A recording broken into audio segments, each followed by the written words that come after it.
directly north of here in Brookhaven, and we actually had a special election this summer resulting in the Democrat getting into office that Keith mentioned. It was an exciting time. I still have a little bit of a grudge against the legislators that donated to the other Republican in the special election because they edged him out by 56 votes, and then he got blown out in the runoff because there was a big miscalculation about our district and whether or not they were just going to vote based on the Republican label.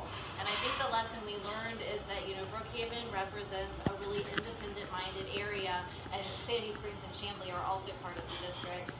It represents a really independent-minded area where we're really going to need to take on the Democrat on some areas that have been a little unfamiliar turf for Republicans.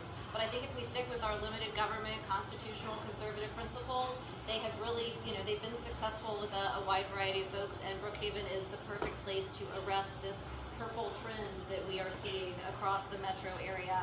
I know I've talked about it with Representative Beskin, but Mike Jacobs was our representative in House District 80 for 10 years. He was elected as a Democrat, then switched parties to Republican, and the district was redistricted to make it stronger for him.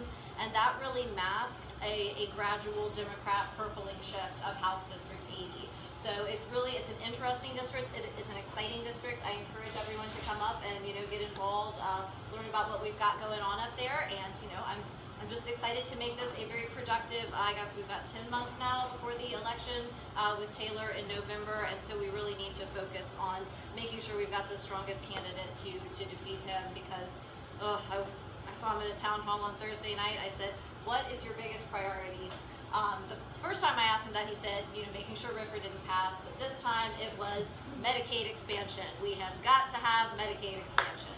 So that is the progressive Democrat that we have right now. So very important we get that switched up, and also would appreciate your help and checks. And I even have some little political calendars with me today that have all the GOP conventions and election dates, because there's weird primaries. Thank you very I'll give you much. this. Thank you.